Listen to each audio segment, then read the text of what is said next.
네, 이 말씀을 중심으로 이제라도 라는 제목으로 함께 말씀의 은혜를 나누고자 합니다. 무슨 내용이겠습니까? 이제라도 돌이켜 회개하라, 이런 내용이겠죠. 교회는 교회하면 떠오르는 가장 중요한 단어 두 가지가 있는 것 같아요. 다 그런지는 모르겠는데 저에게는 두 가지 이미지가 제일 먼저 떠오르는데, 교회는 제일 첫 번째로 사랑이라는 단어가 떠오르죠. 교회는 사랑하는 곳이에요. 그런가 하면 교회하면 떠오르는 것은 회개입니다. 교회는 늘 회개를 강조하고 하나님께로 돌아서도록, 하나님께로 회개하도록 이끌고 있습니다. 우리 하나님께서는 죄인 한 사람이 회개하고 돌아올 때 천국에서 잔치를 베풀며 기뻐하신다고 말씀하십니다. 죄인, 하나님을 떠나갔던 사람이 회개하는 것뿐만 아니라 하나님을 잘 섬기던 사람들도 가끔씩 실수하고 넘어지고 잘못하고 범죄할 때 있어요. 그럴 때마다 우리 하나님은 자비로우시고 은혜로우시고 노하기를 더디하시며 우리를 길이 참으시는 분이시기 때문에 우리가 회개하고 하나님께로 돌아오기를 원하시고 기대하십니다. 그래서 회개에 대해서는 여러분들이 아마 귀에 못이 박히도록 아마 들으셨을 거예요. 오늘도 그 뻔한 이야기 할 건데요. 여러분, 이 뻔한 이야기, 늘 들어왔던 이야기지만 오늘 이 말씀을 통하여서 우리의 신앙, 나 자신을 한 번만 더 돌아볼 수 있는 시간 되었으면 좋겠습니다. 오늘 말씀을 우리가 함께 나눌 때에는요, 고난에 대한 이야기를 먼저 해야 됩니다. 모든 사람들은 다 고난이 찾아오게 되어 있습니다. 누구도 고난이 없는 인생은 없습니다. 고난이 찾아왔을 때, 내가 원치 않는 고난, 내가 바라지 않았던 고난이 찾아왔을 때 우리가 제일 먼저 해야 될 일이 있다면 무엇일까요? 내 인생에 고난이 찾아왔어요. 슬픔이 찾아왔어요. 문제가 발생했어요. 나를 두렵게 하고 불안하게 하는 문제가 생겼어요. 그럴 때 우리가 해야 될 제일 첫 번째 일은 뭘까요? 네, 많은 분들이 오늘 주제와 맞게 회개라고 생각하실 텐데요, 회개가 맞지만 저는 이렇게 말씀드리고 싶어요. 제일 먼저 해야 될 일은 생각하는 겁니다. 생각하셔야 됩니다. 내 인생에 문제가 찾아왔어요. 고난이 찾아왔어요. 내가 아프고 슬프고 괴로워요. 그러면 제일 먼저는요, 생각하셔야 됩니다. 왜 생각해야 되죠? 이 고난이 무엇 때문에 찾아왔는지에 대해서 먼저 진단을 해야죠. 고난에는 여러 가지 원인이 있을 수 있어요. 진단을 먼저 해야지 처방을 내릴 수 있고, 적절한 처방이 있어야지 적절한 치료가 가능합니다. 그런데 우리가 고난이 찾아왔는데 아무 생각 없이 무턱대고 그냥 하던 대로만 반응하는 것, 그것은 적절한 처방이 아니고 적절한 진단이 아닙니다. 먼저는 생각하셔야 됩니다. 이 고난은 무엇으로 말미암은 것인가? 여러분들이 고난을 당했을 때 생각할 수 있도록 제가 이 고난의 4가지 원인에 대해서 좀 설명해 드리겠습니다. 고난이 왔을 때 그 고난은요, 큰 범주로 거칠게 말하면 4가지의 범주를 가지고 있다고 말씀드릴 수 있습니다. 제일 첫 번째, 내 인생에 고난, 어려움, 문제가 생겼을 때 첫 번째 이유는요, 나의 실수와 잘못 때문에 생겨진 고난이 있을 수 있습니다. 아주 쉽게 말하면 이런 건데요, 배가 너무 불러서 힘들어요. 그럼 그 이유가 뭐죠? 밥을 너무 많이 먹었기 때문에 그래요. 그러면 그거를 어떻게 고치면 되죠? 다음부터는 내가 밥을 너무 많이 먹으면 힘들구나, 다음부터는 조금만 먹어야겠다 라고 하면 되는 거죠. 아침에 일어나려고 하는데 몸이 너무 피곤해요. 지쳐 있어요. 회사 가기가 싫어요. 그러면 그 원인이 뭐죠? 내가 어젯밤에 유튜브나 혹은 소설책이나 뭐 딴짓 하다가 너무 늦게 잠들었어요. 그래서 아침에 일어나기가 너무 힘들어요. 그러면 그 원인이 그거니까, 밤에 늦게 잔 거니까, 그러면 어떻게 하면 됩니까? 다음부터는, 오늘부터는 밤에 일찍 자면 되는 거예요. 그러면 다음 날부터 조금씩 피곤이 회복되어지고 건강해지겠죠. 내 건강이 악화되었어요. 혹은 이렇게 고지혈증이라든지 이 순환계 계통의 질병이라든지 어떤 종류의 질병에 걸렸어요. 그러면 그것은 하나님께서 내게 주신 징계일 수도 있지만, 가장 먼저 생각해 봐야 될 것은 내가 하나님께서 내게 주신 이 몸을, 소중한 몸을 아끼지 않은 것 아닌가, 내가 하나님께서 내게 주신 내 소중한 인생을 내가 돌보고 존중하지 않은 것은 아닌가 라고 먼저 생각해 봐야 돼요. 그래서 내 몸을 아끼고 내 인생을 소중히 여겨서 잘 관리해야 되죠. 하나님께서는 우리에게 아주 소중한 몸과 마음, 그리고 인생을 주셨어요. 우리에게 맡겨주신 거예요. 그러면 우리는 그 인생을 존중해주고 아껴주고 사랑하고 보살펴줘야 돼요. 그런데 내가 내 몸을 혹은 내 마음을, 내 인생을 마음대로 그냥 방치해버리고 되는 대로 살아버리는 거예요. 아무런 관리를 하지 않아요. 내 몸을, 내 마음을, 내 삶을 소중하게 여기지 않는 것은 하나님께서 우리에게 맡겨주신 책임을 등한시하는 거예요. 그래서 우리 몸은 하나님께서 만드신 메커니즘이 있어요. 우리 몸이 돌아가는 원리가 있단 말이에요. 그런데 우리가 이 몸이 돌아가고 우리의 마음이 움직이고 우리의 인생이 풀려가는 이 메커니즘, 하나님께서 만드신 창조의 원리가 있는데 그런 원리를 무시하고 살면 문제가 발생할 수밖에 없죠. 우리가 하나님께서 만드신 이 원리를 이해해서 그 원리에 맞게 잘 관리하고 보살피고 살아야 됩니다. 내가 생각할 때 지금 내가 살이 너무 찌고 있는 것 같다, 혹은 내가 건강이 너무 약화되고 있는 것 같다, 그러면 그거 갖다가 이렇게 생각하셔야 되죠. 내가 내 몸을 잘 돌보지 못했구나. 그러면 어떻게 하면 됩니까? 내 몸을 돌보기 시작하시면 됩니다. 식단을 조절하시고 운동을 시작하시면 됩니다. 내가 누군가와 계속 관계가 불편하다, 마음이 계속 불편하다, 그러면 이 관계 맺는 원리에 대해서 하나님께 여쭤보고 관계를 잘 맺어가면 돼요. 내가 화를 내고 짜증을 내면 상대방도 화를 내고 짜증내게 되어 있어요. 안 그런가요? 여러분 살면서 다 그런 거 이제는 다 이해하고 계시잖아요. 내가 누군가를 공격하면 그 사람도 나를 공격하게 되어 있어요. 그건 그냥 원리예요. 내가 누군가로부터 공격받고 싶지 않으면, 내가 존중받고 대접받고 싶으면 내가 상대방을 먼저 존중해주고 대접하면 돼요. 성경에 써있는 원리잖아요. 너희가 대접받고 싶으면 먼저 대접하라고요. 그것이 황금률이라고 우리가 부르대요. 인간관계에도 원리가 있고 또 이 자연 만물에도 다 원리가 있어요. 하나님께서 창조하시면서 만들어 놓으신 원리이죠. 그 원리를 지켜 살면 대부분의 문제가 해결될 수 있습니다. 그러니까 내 인생에 어떠한 문제가 생겼다, 뭐 건강이든 마음이든 관계이든 어떤 문제가 생겼을 때 첫 번째는 내가 내게 주신 인생을 잘 관리하지 못해서, 잘 돌보지 못해서, 혹은 하나님의 원리를 잘 이해하지 못해서 생긴 문제가 아닌가 살펴보고 그 원리를 다시 질서 있게 조화롭게 잘 따라서 살면 돼요. 그러면 대부분의 문제는 해결되어질 수 있을 것입니다. 다음부터는 그렇게 안 하면 되죠. 문제가 생기는 방식을 따르지 않으면 돼요. 문제가 안 생기는 방식대로 살면 됩니다. 그건 좀 간단하죠. 근데 그 원리가 무엇인지를 잘 모르면 계속해서 헛다리 짚고 계속해서 통하지 않는 방식을 반복해서 사용함으로 문제 속에 계속 머물러 있는 경우가 있어서 안타까울 때가 있습니다. 문제가 생기면 내가 혹시 잘못된 방식으로 문제를 해결하려고 하지 않았나 하고 살펴보고 올바른 방식으로, 하나님의 방식으로 문제를 해결하기 위해서 노력하시면 좋을 것 같습니다. 두 번째, 우리에게 문제가 생기는 이유는요, 사탄이 우리에게 문제를 주는 경우가 있어요. 사탄은요 인격적 존재예요. 그래서 우리의 약점을 너무 잘 알고요, 우리를 아주 교묘하게 공격해서 우리를 넘어뜨리고 하나님으로부터 멀어지게 합니다. 영적인 전쟁이 있다라는 거예요. 사탄이 쓰는 두 가지 문제 방식이 있어요. 한 가지는 참소고요, 한 가지는 유혹이에요. 참소란 뭐냐 하면 우리를 고발하는 건데요, 사탄이 우리 마음속에 이러한 생각이 떠오르게 합니다. 너는 못났다 라고, 너는 쓸모없다, 너 같은 거는 하나님도 사랑하지 않으실 거야, 이런 마음이 들게 하는 거죠. 우리를 참소하는 거예요. 아무도 너를 좋아하지 않아, 너 같은 거는 그냥 없어지는 게 나아, 이런 마음이 들게 되는 거예요. 그래서 우리로 하여금 하나님께 나아가지 못하게 만들죠. 하나님께 나아가지 못해요.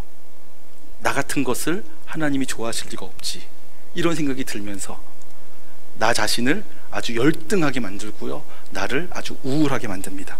그런 거면 사탄이 또 우리를 유혹해요. 어떻게 유혹하냐면요, 정반대로 합니다. 넌 정말 최고구나, 너처럼 뛰어난 사람은 없어, 지금 네가 이룬 모든 성과들은 다 네가 지혜롭기 때문이고 네가 열심히 했기 때문이야, 이렇게 우리를 부추깁니다. 그러면서 마치 하나님이 없이도 혼자서 스스로 잘 살 수 있을 것처럼 우리를 유혹하죠. 하나님 없어도 돼, 너 혼자서도 잘 살 수 있잖아, 이런 마음이 들게 합니다. 그래서 점점점 하나님과 멀어지고 하나님께 나아갈 필요를 못 느끼게 만들어요. 하나님 없어도 괜찮을 것처럼 생각이 들기 때문입니다. 사탄은 그래서 참소를 통하여서 우리를 열등하게 만들고 수치심을 갖게 만들고 우울하게 만들어서 하나님께 나아가지 못하게 만들어요. 그리고 그냥 고통스러운 삶 속에 처박혀 있게 만들죠. 혹은 반대로요, 우리를 아주 부풀려 교만하게 만들고 오만하게 만듭니다. 그래서 하나님 없이도 혼자서도 잘 살 수 있을 것처럼, 지금까지 내가 살아온 모든 인생은 다 내 스스로의 힘으로 읽어놓은 것처럼 그렇게 생각하도록 만들죠. 그렇게 우리를 유혹하는 것입니다. 우리에게 그런 생각이 들게 해요. 그래서 하나님께 나아갈 필요를 못 느끼게 만들어주는 겁니다. 그럴 때 우리는 어떻게 하면 됩니까? 사탄이 그렇게 우리를 참소하거나 우리를 유혹할 때 우리가 할 수 있는 대처는 크게 두 가지를 또 말씀드릴 수 있어요. 첫 번째는 이렇게 하셔야 됩니다. 비웃으셔야 돼요. 사탄이 우리에게 너 참 못났다, 넌 쓸모없어, 하나님도 널 사랑하지 않을 거야, 그러면 웃으셔야 돼요. 또 시작하는구나, 언제까지 이럴래, 지겹지도 않니? 나는 이제 그런데 안 넘어가. 하나님이 나를 얼마나 사랑하시는데. 비웃고, 두 번째가 예수님의 이름으로 선포하는 거예요. 나사렛 예수 그리스도의 이름으로 선포합니다. 하나님은 나를 사랑하셔. 나는 비록 죄인이고 연약하지만 그래도 하나님은 나를 소중하게 여기셔. 나를 얼마나 사랑하시는지 독생자 예수 그리스도를 보내셔서 나를 대신에 죽게 하실 만큼이나 나를 사랑하셔. 사탄아 꺼져라. 이렇게 선포하시는 거예요. 사탄이 우리를 어떻게 참소하든 어떻게 유혹하든 사탄을 비웃어주고요, 그리고 사탄을 예수님의 이름으로 몰아내는 것입니다. 예수님의 이름으로 선포하는 거예요.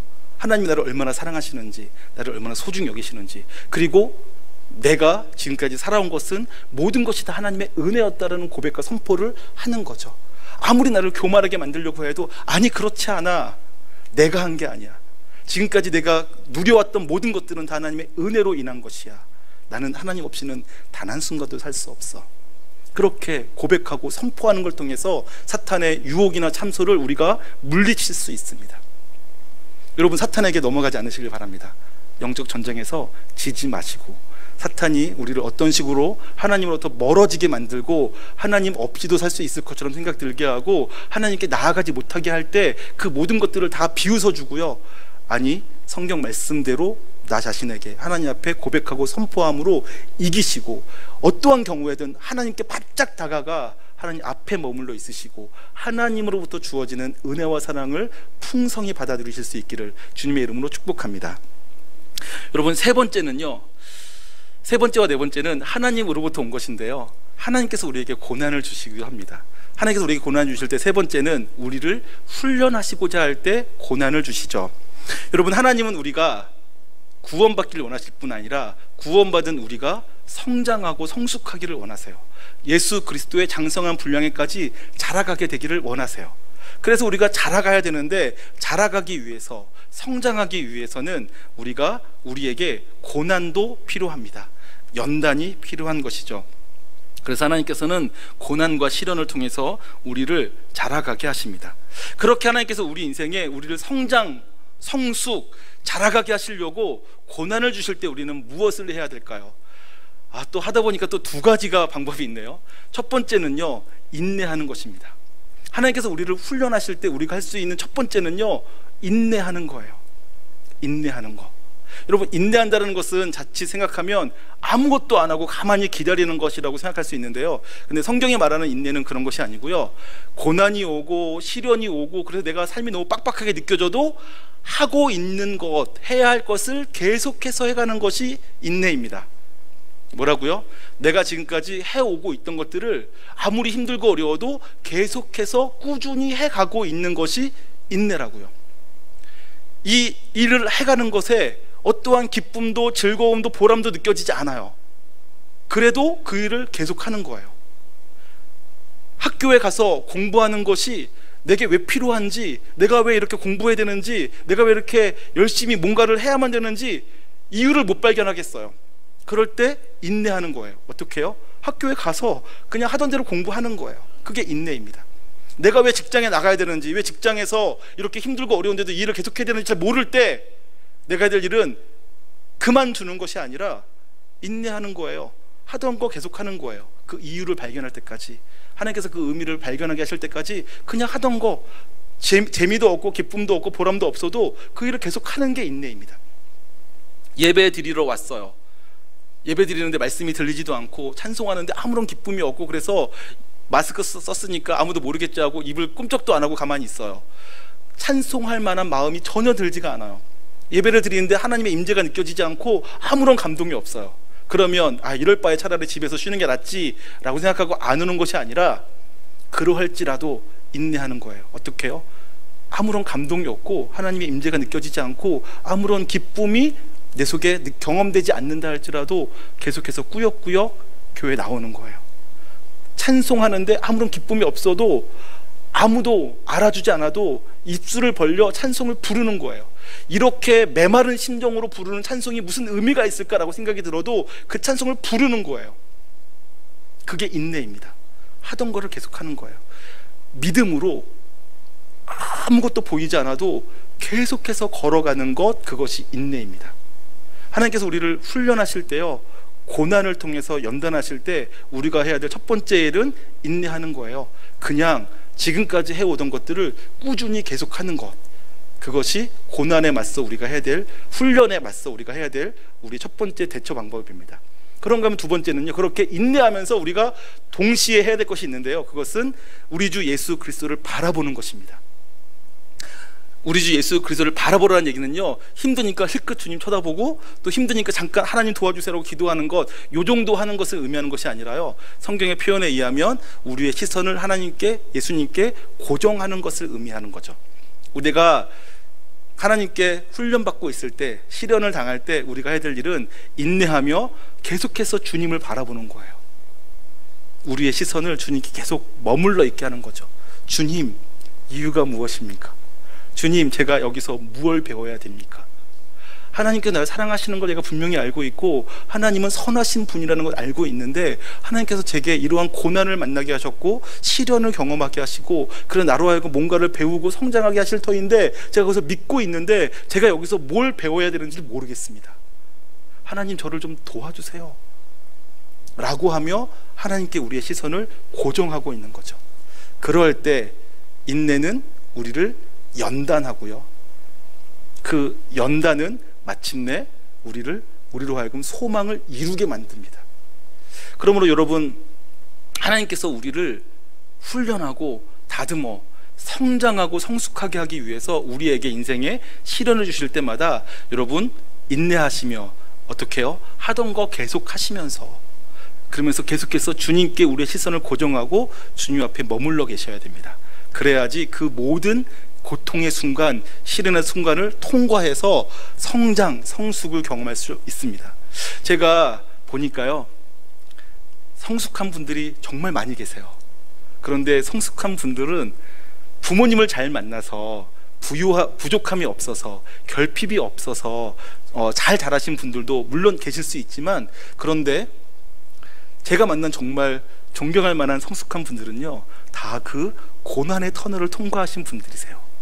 고난의 때에 주님 바라보며 인내하며 견뎌내셨어요. 그러면서 주님의 훈련을 통과해내신 거죠. 그런 분들은 정말 성숙하시더라고요. 만나보면 알아요. 여러분도 만나면 아실 거예요. 이분 참 성숙한 분이시구나, 이분 참 흔들림이 없으시구나, 평온하시구나, 이분과 함께 있을 때 기쁨이 같이 공유되는구나, 이런 것들을 느끼실 수 있을 거예요. 고난의 터널을 통과하면 연단되어져 자라갈 수 있습니다. 하나님께서는 우리가 그렇게 성숙한 자가 되기 위해서 고난을 허락하시는데, 시련의 순간을 허락하시는데, 그때 여러분들이 인내하시며 주님 바라보실 수 있기를 주님의 이름으로 축복합니다. 네 번째, 주님께서 우리에게 고난을 주실 때가 있어요. 고난의 이유 네 번째는요, 이것이 제일 끔찍하죠. 우리가 죄를 지었을 때 하나님께서 우리를 징계하십니다. 하나님은요, 우리가 죄를 지어 하나님께서 원하시는 삶을 살지 못할 때에 우리의 육체를 치고 우리의 인생을 쳐서 우리의 영혼을 건져내십니다. 하나님께서 우리의 영혼을 더 소중하게 여기시기 때문에 우리의 영혼을 건지시고자 우리 육체는 얼마든지 치시기도 하세요. 우리의 인생은 얼마든지 찌부러뜨리기도 하십니다. 그렇게 육체를 치고 인생을 찌부러뜨려서 영혼을 건져내시려고요. 어떤 인생은요, 고난 당하지 않으면 정신 차리지 못하는 인생이 있기 때문에 그래요. 우리 인생이 찌그러져 보고 아주 밑바닥에 처박혀 봐야지만 그때서야 비로소 정신 차리는 인생이 있기 때문에 그렇습니다. 그래서 하나님께서는 그 영혼을 더 건져내시고자 우리 인생에 때로는 아주 모진 사랑의 매를 대실 때가 있습니다. 그럴 때 우리가 아주 힘들죠. 하나님께서 우리에게 모진 매를 드시는 때, 그러니까 죄를 지었을 때죠. 죄를 지었을 때 하나님께서 매를 드시는데, 도대체 어떤 죄를 지으면 하나님께서 매를 드실까요? 여러 가지가 있을 수 있지만 제가 오늘 두 가지만 좀 소개하려고 합니다. 오늘 계속 두 가지를 소개하네요. 첫 번째는요, 하나님께서 우리에게 매를 드실 때에는 우리가 우상을 숭배할 때입니다. 하나님은 우리가 우상을 숭배하는 것을 절대로 용납하지 않으십니다. 하나님께서 제일 싫어하시는 게 우상 숭배입니다. 하나님 아닌 다른 것을 사랑하고, 하나님 아닌 다른 것을 더 좋아하고, 하나님 아닌 다른 것을 쫓아 살아가는 것을 너무너무 싫어하세요. 왜냐하면 우리가 우상을 숭배할 때 우리의 인생이 망가지기 때문에 그렇습니다. 하나님을 떠나가게 되어 있고 하나님과 건강한 좋은 관계를 맺을 수가 없기 때문에 그렇습니다. 우리가 우상을 숭배하게 될 때 우리가 우상에게 사로잡히기 때문에 그렇습니다. 우리가 우상을 선택하는 것은 우리의 자유이지만 한번 우상에게 사로잡혀서 우상을 섬기게 되면 우리는 우상에게 종속되어져 우상에게 끌려다니게 되어 있습니다. 인생이 망가지게 되어 있어요. 그래서 하나님께서는 우리가 우상을 숭배하며 우상에게 끌려다니며 우상에게 종로를 타는 것을 원하지 않으세요. 그래서 우리가 하나님보다 더 사랑하고 하나님보다 다른 것에 우리의 마음을 빼앗겨 끌려다닐 때 하나님께서 우리를 아주 모질게 징계하십니다. 우리의 삶으로부터 그 우상을 뜯어내 버리시죠. 그때 아주 고통스럽습니다. 경험해 보신 분 계실 거예요. 아주 고통스럽습니다. 때로는 돈이 우상이 되기도 하고요, 때로는 명예가 우상이 되기도 하고요, 때로는 권세가 우상이 되기도 하고요, 때로는 어떤 사람이 내게 우상이 되기도 합니다. 무엇이든 우리에게 하나님보다 그것이 더 좋게 만들고 하나님보다 그것을 더 소중하게 만들 수 있어요. 그렇게 되어지면 우리의 인생은 하나님과 건강한 바른 관계를 맺지 못하게 되고 하나님으로부터 점점 멀어지며 우상에게 종속되어져 버립니다.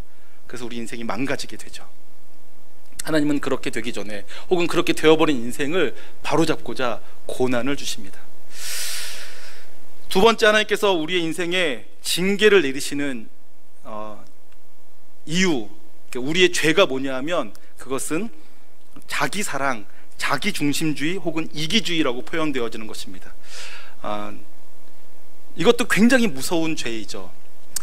먼저는 여러분, 내가 나를 사랑하고 소중히 여기고 존중해 주는 것은 지극히 당연한 일이고 합당한 일입니다. 왜냐하면 나는 비록 흙으로 지어진 연약하고 쓸모없는 존재이고 죄인인 것은 분명하지만 그럼에도 불구하고 나는 하나님께서 만드신 소중한 작품이고 하나님은 나를 사랑해 주시며 나를 소중히 여겨주세요. 그러니까 나는 연약하지만 하나님께서 나를 소중히 여기신다는 그 믿음으로 인하여서 나 자신을 존중해주고 아껴주고 관리해주고 보살펴주는 것은 마땅히 우리가 해야 될 일이에요. 그런데 자기중심주의란 뭐냐면 이 세상은 내가 원하는 대로 내 맘대로 되어야 된다라고 생각하는 생각이에요. 이것은 오히려 자기가 자기 자신을 온전히 존중해주지 못하기 때문에, 내가 나를 진정으로 아끼고 사랑하지 못하기 때문에 생겨지는 문제인데요, 나 자신과 진정으로 만나지 못했을 때 내가 얼마나 소중한지 몰라서 그것에 대한 보상 심리로 내가 소중히 여김받고 싶은 욕구가 올라오는 거예요. 사람들로부터 대접받아야지만 될 것처럼 느끼고요, 누군가가 나의 지위를 깎아먹는 것처럼 보여지면 견디지 못해요. 그래서 내가 그보다 우월한 것을 증명하고자 애쓰고 싶어지죠. 사람들이 다 내가 원하는 대로, 내가 말하는 대로 되기를 바라요. 내 남편이나 아내가 내가 말하는 대로, 내가 원하는 대로 되길 원해서 남편을 자꾸 바꾸려고 하고 조종하려고 해요. 내가 원하는 대로 살지 않으면 문제가 있다고 생각해요. 자녀에겐 더 특히 심하죠. 내 자녀를 내가 원하는 대로 키워야 된다고 생각해요. 자녀를 조종합니다. 그래서 이 자녀가 내가 원하는 이 모양대로 크지 않으면 실패했다고 생각해요. 자녀의 인생을 내 것으로 여기는 거예요. 자녀는 그래도 사람들에게 잘 티가 안 나죠. 회사에서나 교회에서도 그렇게 하는 사람들이 있어요. 내가 말하는 대로 해야 돼요. 내가 시키는 대로 해야 돼요. 내가 원하는 대로 되어야 돼요. 왜냐하면 이 세상의 주인은 나인 것 같으니까. 내가 원하는 대로 되지 않으면 잘못된 것처럼 느껴지는 거예요. 세상의 중심이 자기인 것으로 생각하는 것, 그것이 자기중심주의입니다. 완전히 어린아이적 생각이죠. 어린아이들은 다 그렇게 생각해요. 자기중심적으로. 엄마는 나를 위해 존재하는 분, 이 세상은 나를 위해 있는 세상으로 생각하는 어린아이적 생각이 커서도 계속 유지가 되어지면 자기중심적인 사람이 되어지죠. 그래서 심지어는 하나님도 내 마음대로 조종하려고 해요. 하나님께 내가 무엇인가를 기도하면 하나님은 반드시 들어줘야 되죠. 내가 하나님께 뭔가를 해달라고 기도했는데 안 들어주시면 이렇게 협박합니다. 더 이상 하나님을 안 믿을래요. 내 기도도 들어주지 않는 하나님을 내가 왜 믿겠어요? 안 믿어요. 하나님 제가 싫어할래요. 이렇게 말합니다. 하나님을 협박하고요, 하나님과 가소롭게도 밀당을 하는 거죠. 하나님과 협상을 하려고 해요. 내가 하나님께 이만큼 했으니 하나님도 내가 이 정도는 해주셔야죠 라고 생각하고요, 하나님을 자기가 조종하려고 합니다. 그것이 자기중심주의예요. 그런데 여러분, 하나님은 그것을 굉장히 싫어하십니다. 자기 인생은 하나님께서 내게 맡겨주셔서 인생이니까 잘 관리해야 되죠. 그러나 내가 살고 있는 이 세상은 하나님이 주인이세요. 이 세상의 주인은 하나님이시지 내가 아닙니다. 내게 맡겨진 것은 내 마음밖에 없어요. 나 자신밖에 없죠. 그런데 감히 내가 이 세상의 주인인 것처럼 행세하려고 하면 반드시 하나님으로부터 징계를 받게 되어 있습니다. 자기 자신도 잘 관리하지 못하면서 이 세상을 내가 관리할 것처럼 생각하는 거죠. 문제를 만들게 되어 있습니다. 그리고 가만히 보시면 그것이 우리의 원죄와 가장 닮아 있는 죄입니다. 스스로 하나님이 되고 싶어 하는 거죠. 이 세상에 내가 주인 되어서 내 마음대로 이 세상이 움직였으면 좋겠다고 생각하는 것, 그리고 내 마음대로 되지 않을 때 분노하고, 내 마음대로 되지 않을 때 짜증내고, 내 마음대로 되지 않는다고 해서 판을 엎어버리고 다 망쳐버리고, 이런 것이 자기중심주의입니다. 이기주의라고 할 수 있겠죠. 여러분, 이렇게 죄를 지으면, 그러니까 우상을 숭배하거나 혹은 자기중심주의가 되어서 이 세상을 내 마음대로 다 통제하려고 하고 조종하려고 하는 이러한 우리가 욕구를 가지고 살려고 하면 하나님께서 그런 우리를 바로잡아 주시고 우리로 하여금 더 온전케 하시고자 우리에게 아주 혹독한 매를 드십니다. 고난을 허락하시는 거죠. 우리가 죄 가운데 있으면 마찬가지로 우상을 숭배할 때와 똑같이 하나님과 건강한 관계를 맺을 수가 없습니다.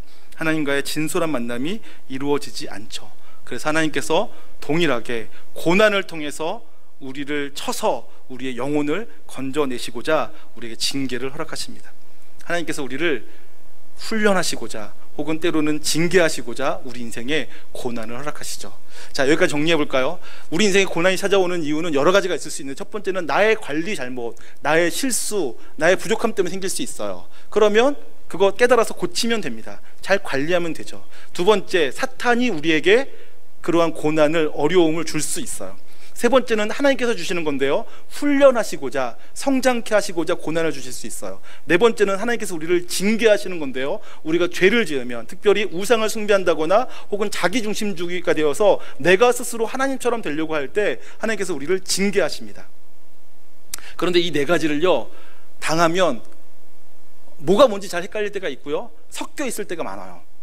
내 잘못이기도 하고, 내 실수이기도 하고, 내 죄이기도 하고, 또 그럴 때 사탄이 또 참소하기도 하고, 사탄이 우리를 교만하게 만들기도 하고요. 이 모든 것들이 섞여 있고 뒤섞여 있고, 또 어떨 때에는 그것들이 시간차를 두고 계속해서 인생 가운데 같이 찾아올 때도 있어요. 그래서 잘 생각해보고 잘 분리해가며 적절하게 대처하지 않으면 이것저것 섞여가지고 오히려 우리 인생이 더 혼란스럽고 더 꼬일 때도 있습니다. 그러므로 여러분, 우리 인생에 고난이 찾아올 때 제일 먼저 뭘 해야 된다고요? 생각하셔야 됩니다.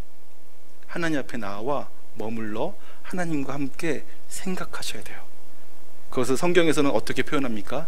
잠잠히 하나님을 바라는 것이라고 표현하죠. 나의 영혼아, 잠잠히 하나님을 바라라. 인생에 문제가 찾아왔을 때 그냥 하던 대로 이렇게 하면 되겠지라고 즉각적으로 반응하는 것이 아니라, 제일 먼저 고난이 찾아왔을 때 이 문제가 어떻게 생긴 것인지, 무엇 때문인지 그 원인을 진단해야지 처방이 나오고 해결이 되는 것처럼 제일 먼저는 진단을 해야 되는데, 진단, 원인을 찾으려면 하나님 앞에 나와 잠잠히 기도하며 하나님께 여쭤보는 시간을 갖는 것이 필요합니다. 여러분, 고난이 찾아왔을 때 제일 먼저 생각하시길 바랍니다. 하나님 앞에서 하나님과 함께 그 앞에 머물러 생각하시길 부탁을 드립니다. 오늘 우리가 읽은 본문 말씀은요, 그 네 번째, 문제가 찾아왔을 때 그 문제의 원인이 죄 때문이라고, 죄 때문일 때 어떤 문제가 생기는지, 그리고 그때 우리가 어떻게 해야 되는지에 대해서 알려주고 있습니다. 오늘 요에서는요 언제 쓰여졌는지 잘 모르고요, 그리고 무슨 죄가 있는지를 밝히지 않아요. 그러니까 대부분의 예언서들은 다 이스라엘 민족이 이러한 죄를 지었으니 너희가 이러한 징계를 받을 것이다, 너희가 만약 회개하지 않으면 이러한 징계를 받을 것인데, 만약 회개하면 하나님께서 용서해 주실 수도 있다. 그러나 만약 그럼에도 불구하고 회개하지 않으면 너희는 정말 큰 징계를 받을 것이다. 이러한 구조로 되어 있어요. 그런데 요에서는요 어떠한 죄를 지었는지 등장하지 않아요. 처음부터 그냥 엄청나게 심한 징계가 시작되어진다고 얘기하고 있습니다.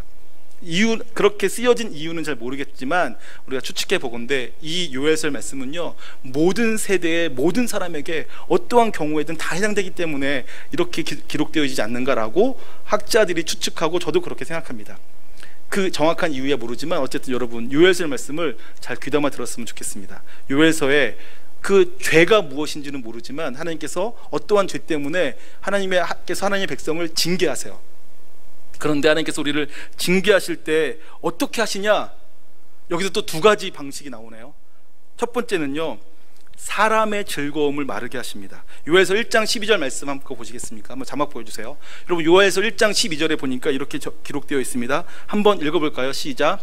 포도나무가, 같이 읽겠습니다. 포도나무가 시들었고 무화과 나무가 말랐으며 석류나무와 대추나무와 사과나무와 밭의 모든 나무가 다 시들었으니 이러므로 사람의 즐거움이 말랐도다. 하나님께서 징계하실 때 어떻게 징계하시냐면요 사람의 즐거움을 다 말려버리신대요. 그것을 성경에 어떻게 표현하냐 하면 1장 4절에는 이렇게 표현되어 있는데요 제일 처음에 팥중이가 와서 다 쓸어가요. 근데 쓸고 갔는데 남은 것이 있잖아요. 남은 것을 메뚜기가 와서 또 먹어버려서 남지 않게 하는데, 그래도 또 남아있는 거, 간신히 남아있는 부스러기 같은 것들을 느치가 와서 먹고 간다고 하고요, 그 느치가 남긴 것을 황충이 먹어버리게 한대요.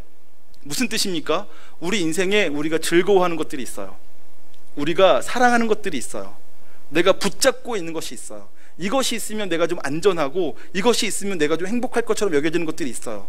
그런데 내가 우상을 숭배하거나 내가 스스로 하나님이 되려고 하고 그래서 하나님 없이도 될 것처럼 생각이 들고 살면 하나님께서 우리에게 있는 이 사람의 즐거움들, 있으면 좋을 것처럼 여겨지는 모든 것들을 다 말라버리게 하신다고요.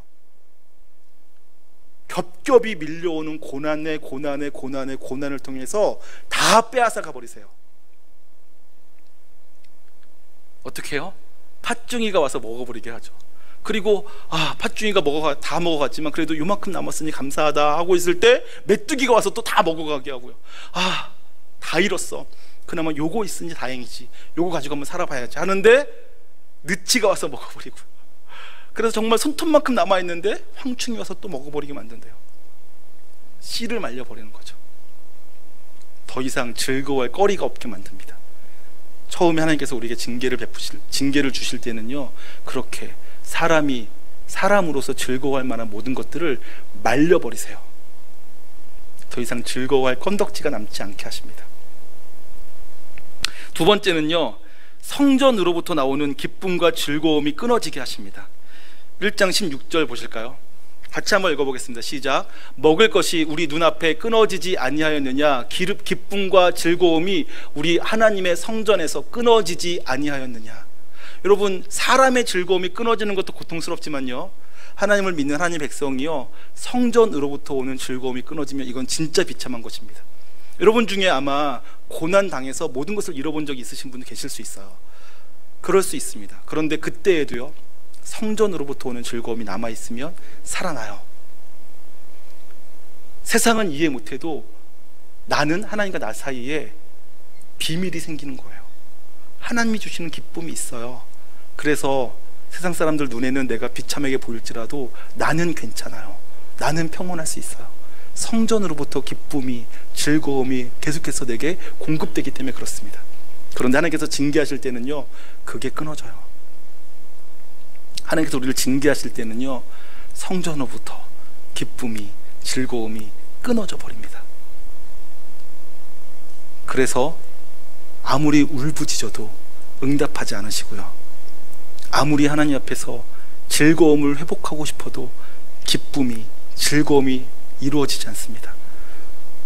어떠한 찬송을 불러도 기쁨이 없고요, 어떠한 노래를 불러도 눈물이 나질 않습니다. 마음이 딱딱하게 굳어져 돌덩이가 된 것처럼 느껴지게 되어집니다. 하나님의 징계가 그래서 굉장히 무서운 것입니다. 하나님께서 어떻게 징계하신다고요? 사람의 즐거움을 다 말라버리시고요, 성전으로부터 오는 기쁨과 즐거움, 하나님으로부터 오는 모든 은혜를 더 이상 경험하지 못하게 만드세요. 그래서 우리로 하여금 그 어떠한 종류의 즐거움도 기쁨도 누리지 못하게 하는 거죠. 우리 인생에 그러한 징계를 만날 수 있습니다. 그러면 우리가 어떻게 될까요? 오늘 말씀에서 그것에 대한 해답을 주고 있죠. 그렇게 될 때 세상에서 내가 즐겁다고 생각했던 것, 사람이 누릴 수 있는 즐거움들, 먹는 것, 마시는 것, 입는 것, 사람들에게 칭찬받고 인정받고 존경받는 것, 이러한 종류의 모든 즐거움이 다 사라져버리고, 그것만 없어진 것이 아니라 하나님으로부터는 모든 어떠한 종류의 은혜와 기쁨과 즐거움과 감사도 다 사라져버리게 되어져서 내 마음이 돌덩이처럼 굳어져 더 이상 웃을 수도 없고 감사할 수도 없고 그리고 찬송할 수도 없고 눈물도 나오지 않을 때, 하나님 앞에 기도하려고 성전에 와서 부르짖어도 입안에 모래만 가득한 것처럼 느껴질 때, 그럴 때 우리가 해야 될 일이 무엇일까요? 오늘 본문은 이렇게 말합니다. 우리가 하나님께 징계를 받아, 나의 죄 때문에 징계를 받아 이렇게 모든 종류의 기쁨이 다 사라졌을 때 우리가 해야 될 일, 12절에 나와 있죠. 여호와의 말씀에 너희는 어떻게 하라고요? 이제라도 금식하고 울며 애통하고 마음을 다하여 내게로 돌아오라 하셨나니, 뭐 하라고요? 회개하라고요. 그렇게 하나님께서 내 인생에 죄로 인하여서 징계하실 때,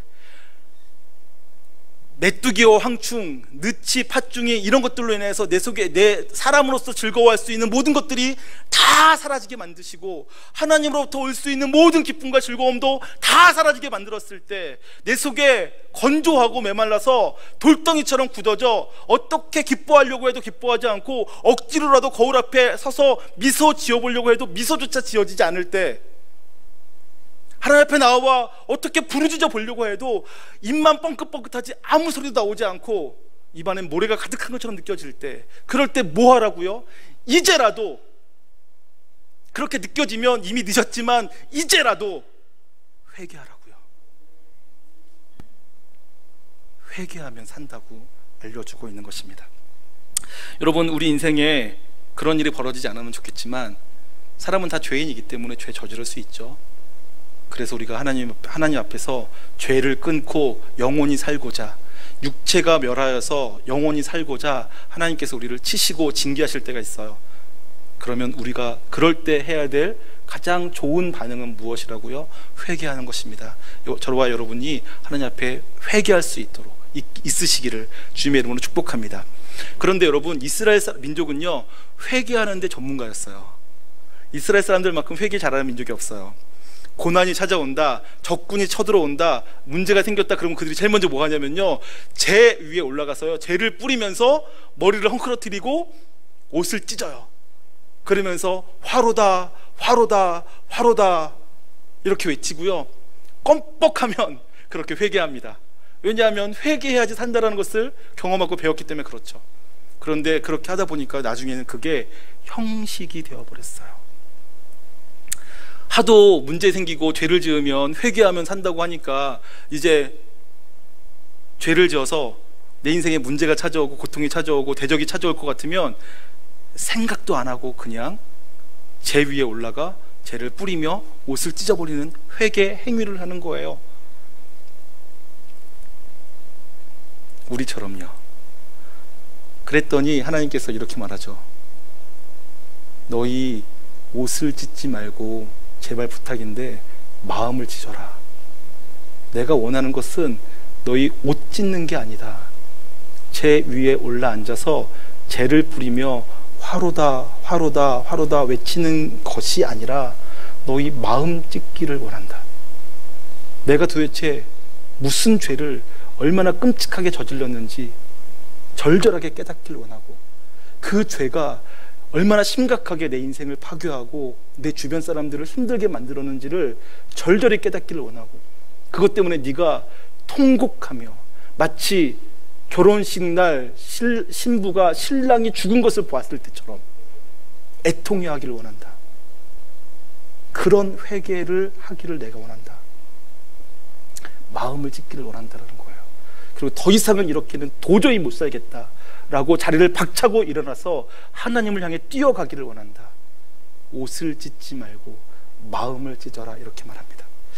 13절입니다. 너희는 옷을 찢지 말고 마음을 찢고 너희 하나님 여호와께로 돌아올지어다. 여러분, 죄를 지으면 기쁨이 사라지니까 못 견디겠죠. 그러니까 우리가 하나님께로 나아가 회개합니다. 그런데 그 회개가요, 그냥 살기 위해서 하는 형식이 되어지면 안 되고요, 그 회개는 옷이 아니라 마음을 찢는 회개가 되어야 됩니다. 마음을 찢는 회개를 제가 좀 아까 표현해 드렸어요. 이 죄가 얼마나 심각한지 자신의 죄를 깨닫고요, 그 죄가 나와 내 이웃을 얼마나 괴롭혔는지, 그들을 심각하게 힘들게 만들었는지, 얼마나 우리 공동체를 파괴했는지를 깨달아서 그것 때문에 아파하는 거예요. 얼마나 아파한다고요? 마치 어미가 아이를 잃은 것처럼, 혹은 신랑이 신부를 잃은 것처럼, 신부가 신랑이 죽은 것을 볼 때처럼 아파하라는 거예요. 그렇게 아파하는 것, 내 죄 때문에 아파하는 것, 그것이 회개예요. 그래서는 이렇게는 못 살겠다, 더 이상 이렇게 살아가는 것은 너무 끔찍하다 라고 돌이켜 하나님께로 달려가는 것, 그것이 마음을 찢는 회개인 것이죠. 여러분과 제가 그렇게 죄를 저질렀을 때 그렇게 회개하며 마음을 찢을 수 있기를 주님의 이름으로 축복합니다. 여러분, 그래서 그렇게 마음을 찢는 회개를 하려면 또 어떻게 해야 됩니까? 생각하셔야 됩니다. 어떻게요? 하나님 앞에 머물러 생각하셔야 됩니다. 문제가 뭘까? 내 죄가 얼마나 끔찍한 걸까? 내가 하나님 아닌 다른 어떤 우상을 어떻게 섬겼던가? 이렇게 내가 하나님 아닌 다른 우상을 섬기는 것이 얼마나 내 인생을 파괴했고 하나님을 속상하게 했고 내 주변 사람들을 어렵게 만들었던가? 내가 얼마나 이기적으로 살았는가? 내가 얼마나 자기중심적으로 살았는가? 내가 얼마나 하나님처럼 되려고 했던가? 내가 얼마나 다른 사람을 조종하려고 했던가? 내가 얼마나 이 공동체를 통제하려고 했던가? 내 마음대로 되기를 원했던가? 하는 것들에 대해서 하나님 앞에 머물러 생각하셔야 됩니다. 그리고 그렇게 살아온 자신으로 말미암아 내가 얼마나 망했는지, 망쳐졌는지, 망가졌는지, 또 다른 사람들을 얼마나 심각하게 힘들게 만들었는지, 나와 아내와의 관계를, 나와 자녀와의 관계를, 나와 교회와의 관계를, 나와 세상과의 관계를 얼마나 심각하게 왜곡시키고 어렵게 만들었는지 하는 것들을 절절히 깨닫고 이렇게 안 살아봐야겠지 하는 것이 아니라 도저히 더 이상 이렇게는 못 살겠다, 죽기 아니면 까무러치기로 거기서 벗어나게 만들어버리는 그러한 마음을 찢는 회개가 있으셔야 됩니다. 저는 저와 여러분이 그런 회개를 하실 수 있기를 바라고요. 그러기 위해서 뭐 해야 된다고요? 하나님 앞에 머물러 계셔야 됩니다. 하나님 앞에 내 죄를 들고 나와 머물러 계셔야 돼요. 적어도 1시간 이상 머물러 계셔야 됩니다. 그렇게 머물러 있지 않으면서 내가 내 죄를 깨닫고 내 죄의 심각함을 이해하고 그 죄로부터 내가 벗어나려고 하는 것은 그것 또한 오만이죠. 죄가 얼마나 교묘하게 우리 삶 속에 스며들어서 우리를 괴롭히고 있는지요, 그 죄를 발견해내는 것도 쉽지 않고 그 죄를 내 삶으로부터 뜯어내고 걷어내는 것이 결코 쉽지 않습니다. 여러분, 만약에 내 인생에 생긴 문제를 해결하길 원한다면 제일 먼저 뭐 하라고요? 생각하셔야 돼요. 이 죄가, 이 문제가 무엇으로부터 생겼는지, 그리고 그 죄가 만약 죄 때문이라면, 그 문제가 만약 죄 때문이라면 그 죄를 깨닫고 그 죄로부터 내가 정말로 이렇게 끊어지기 위해서, 죄를 내 삶에서 뜯어내기 위해서 또 생각하셔야 돼요. 하나님 앞에 머물러 계속해서 생각하셔야 됩니다. 내 인생을, 내 마음을, 내 삶의 태도를, 나의 반응 방식을 하나님 앞에 머물러 계속 생각하셔야 돼요. 적어도 하루에 1시간씩, 1시간 이상씩 계속 하나님 앞에 머물러 기도하시지 않으면 발견하기가 쉽지 않습니다. 그러나 여러분, 누구든지 그렇게 하나님 앞에 머물러 하나님, 저에게 알려주세요. 제 인생에 생겨진 문제의 원인이 무엇입니까? 제가 무엇을 바꿔야 되겠습니까? 어떻게 해야 되겠습니까? 라고 여쭤보면 하나님께서 알려주십니다. 우리 안에 찾아오신 성령님은 생각나게 하시는 영, 깨닫게 하시는 영, 알려주시는 영이십니다. 그래서 성령께서 우리에게 생각나게 하시고 깨닫게 하시고 알게 하셔서 우리가 무엇을 가지고 회개하고 고치고 바꿀 수 있을지 알려주십니다. 그러므로 여러분 자신을 위해서, 여러분의 가족과 우리가 살고 있는 교회와 이 세상을 위해서 기도하시길 바랍니다. 하나님 앞에 머물러 1시간 이상 내 마음을 들여다보고 내 삶을 들여다보고 내 인생에 생긴 문제에 대해서 하나님과 함께 생각하고 하나님과 함께 변론해 보시고 하나님 앞에 내 마음을 토해내 보시기를 바랍니다. 그러한 시간을 가질 때 우리의 인생이 건강해질 수 있습니다. 그렇게 건강한 인생을 살아가실 수 있는 저와 여러분 되시기를 주님의 이름으로 축복합니다. 기도하겠습니다.